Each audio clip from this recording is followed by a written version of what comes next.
Hi, this is Rabbi Katzavis from Beit Tikkun, and I'm here just with some musings and thoughts on the month of Nisan. As spring arrives in the Northern Hemisphere in the month of Nisan, we see flowers budding and hear birds chirping. Life is buzzing. Nisan is also the month in which we celebrate the Israelites' liberation from slavery. The seeds of liberation are planted in Bereshit, Genesis. Through God's words, we get light and darkness, sky, seas, and dry land, which God calls earth. God calls forth creation, declaring to earth to, quote, sprout vegetation, and, quote, bring forth all kinds of living creatures. This is the same phrase that God uses to portray the liberation of the Israelites from Egypt. I will send you to Pharaoh that you may bring forth my people, the children of Israel, out of Egypt. The season of growth and transformation is upon us in this month of Nisan. God infuses the world, earth, and human beings with liberatory potential and intention. Liberation and transformation are part of the structure of the universe itself. This season calls us to bring forth transformation. It is a season for us to notice the sprouts that are growing from seeds we planted earlier in the year, and to plant any new and additional seeds we want to grow throughout the year. At Beit Tikkun earlier this year, we planted and now we are sprouting some exciting new programs and classes. In addition to our regular services, I'm offering a year-long conversion and Jewish learning cohort for anyone wanting to either explore conversion or deepen their Jewish learning in a cohort with others. You can learn more about this on our website on our events page. I'm also going to be teaching a class on liberation theology. It will be a 4-week series, 2 hours each. This is also on our events page.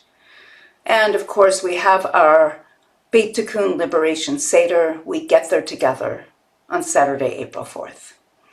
As I write this newsletter, and as I share these thoughts, my heart is quite heavy.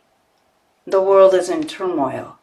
Trump and Netanyahu decided to launch a war against Iran without any clear understanding of Iran's capabilities or capacity to sustain a long-term war and without any endgame. Not to mention being completely illegal. And Trump is threatening to attack Cuba. The genocide in Gaza rages on, and the ethnic cleansing pogroms and attacks in the West Bank are increasing daily.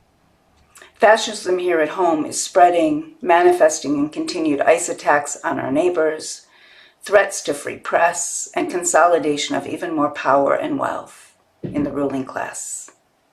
And of course, the rising levels of anti-Semitism in the US and throughout the world is terrifying. In times like these, it can be easy to think that the way to ensure our safety is by shrinking, by making ourselves small, by turning inward. But in fact, what we need to do to be safe and to help ensure the safety of all peoples is to get big, to reach out to others across perceived differences, and remind each other that though we may look different, love differently, and pray differently, we actually all yearn for a world in which everyone is safe and secure. Yes, there are some who believe that some people are somehow less than others, but the vast majority of us do not believe that. And the way we build the world we desire and deserve is by engaging in acts of solidarity with our oppressed community members, neighbors, and cousins, and with people from across all faith, socioeconomic, gender, ethnic, and racial backgrounds who yearn for a world of love and justice. We work together to transform harm into healing, hatred into love, and oppression into liberation. We overcome our fear and find our strength and courage together. I and many of you have been doing that in our actions on the streets, from singing to blockading, to marching, to protesting, to witnessing, and to accompanying, and more. Everyone can get involved. Beating back fascism is going to take all of us.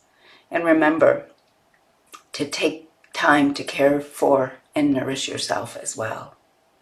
Thank you all for all that you are already doing. We are in this together. If you feel lonely or scared, know that we are standing with you, holding you. You are not alone.